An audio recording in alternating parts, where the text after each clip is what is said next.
If we see the world as one big factory, then right now one of its biggest and most important conveyor belts is out of commission. We know it carries oil and gas and lots of other things that fuel our machines, and that after just a month of living without it, the global economy is in serious trouble. And so something will need to be done. What we don't know is how on earth it's going to be reopened. Recently published accounts indicating that Iran was charging up to $2 million per vessel to grant it safe passage through the Strait of Hormuz. What is it actually going to take to unchoke the Strait of Hormuz? It would be impossible to look those operators in the eyes and tell them you are absolutely safe. Can the US really do anything to absolutely guarantee the safe passage of a ship carrying highly explosive gas or oil past a hostile military force armed with cheap drones? Unfortunately, that's fanciful thinking at this point in time. Greater action would be needed. So today we're breaking down why reopening Hormuz by force is so dangerous and whether it's even possible. Megan Sutcliffe is going to guide us through it. She's a security analyst for the Middle East and Africa with the consulting firm Sibylline. I started by asking her for context, for her to describe just how small and how tricky this little stretch of water is. Well, it's unique, not least because of simply just how narrow it is. This is something that we see in waterways around the world and that often can implicate vessels in major delays, but also because of how shallow it is. Many waterways that we look at are actually very deep, and therefore very large vessels can move through them very freely without concerns about potentially the debris underneath it. Whereas the Strait of Hormuz is very shallow. Often the water is very, very light. And so essentially what that means is that when we're looking at the Strait of Hormuz, it has very unique geography, because as you move through it, you're entering up and moving very, very close to Iran's coastline through very shallow waters before eventually turning around the tip of Oman and then moving out into the Arabian Sea, into the Gulf of Oman.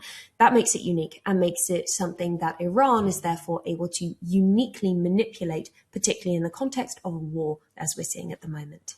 Megan leads us to a really important piece of this puzzle. That Iran is A, fully in charge of how many ships get through, but also B, how much those ships that want to pass have to pay to be guaranteed safe passage.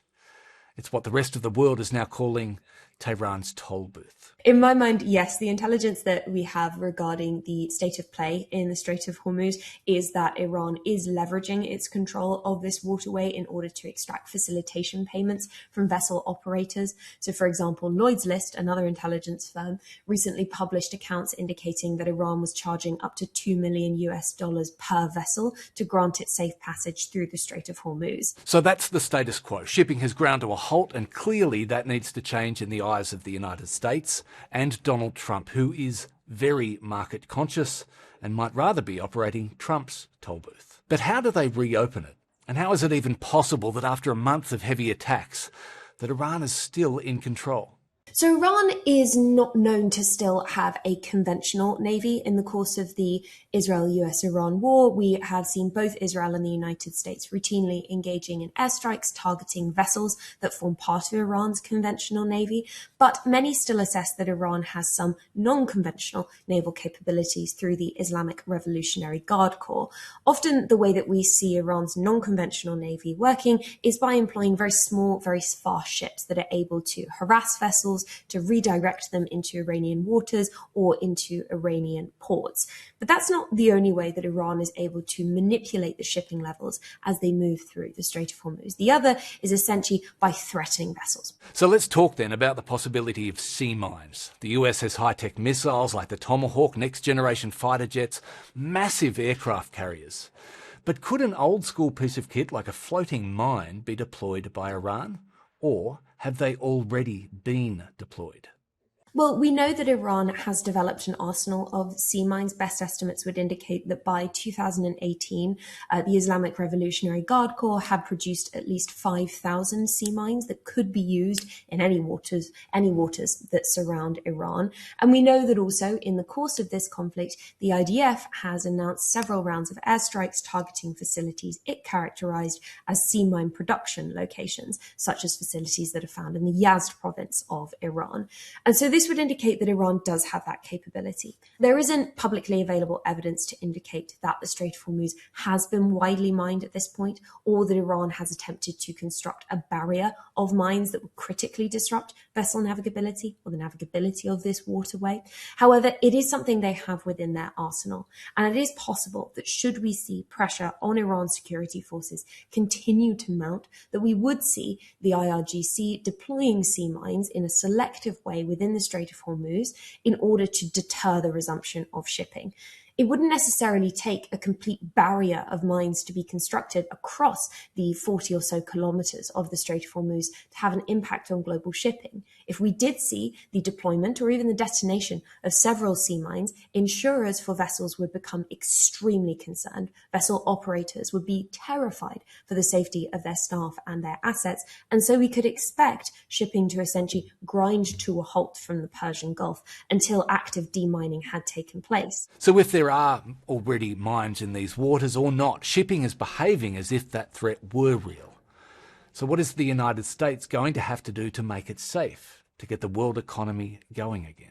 Generally speaking, one would need at least 3 naval vessels to accompany any given collective of ships to move through. That would include one vessel that was able to go ahead and essentially detect any potential incoming threats, whether those are missiles or drones, potentially employing submarines underneath to ensure that there were not underwater missiles being used to target vessels essentially from the bottom up, as well as potential support vessels in case of the event of, say, targeting or successful targeting, particularly on the part of Iran when it comes to its capabilities with very cheaply and mass-produced drones. That means it is very expensive to provide a naval convoy. And although numerous vessels can participate within a naval convoy, so we're not talking about, say, 3 or 4 military vessels being used to transport every one commercial vessel, the larger that a commercial convoy becomes, the greater of a target that it is. And given how slowly shipping often moves through the Strait of Hormuz and the concerns that would be present for any vessel operator in that scenario, it would be extremely risky for any vessel that decided to do that during a period of active conflict, particularly given the broader strains that are present when it comes to the dynamics between the cost of air defenses and the cost of drones when it comes to Iran's mass production capabilities. So there are threats in the water that are cheap and plentiful, the sea mines, and there are threats in the air that are cheap and plentiful and really effective, drones. So if diplomacy fails or just never really happens, does the US really have any other option but to launch an offensive campaign to open the Strait of Hormuz? Well, I think the status quo at the moment is clearly not working for the overwhelming majority of commercial vessels. And so something will need to be done. It is entirely possible that the provision of naval convoys and a subsidy program for political risk insurance for vessels that wanted to move through the Strait of Hormuz could loosen that up very, very slightly. It is also possible that Saudi Arabia continues to export its oil and gas via the port of Jeddah, and that other policy measures could be implemented there to increase the activity at that port, essentially bypassing the Strait of Hormuz by going straight to the Red Sea. But again, these are all mitigation measures. They are not replacement measures. And so the idea that anything could reopen the Strait of Hormuz very, very rapidly with low cost and low risk, unfortunately, that's fanciful thinking at this point in time. Greater action would be needed. Right, as we've heard, reopening the Strait of Hormuz isn't just a military challenge, it's a high-risk gamble in one of the world's narrowest, shallowest and most contested waterways. With Tehran effectively running a toll booth and tensions still rising, there doesn't seem to be a viable option without potentially very serious consequences. We'll stay on this story as the situation shifts and the stakes rise. Thanks for watching. For now, it's goodbye.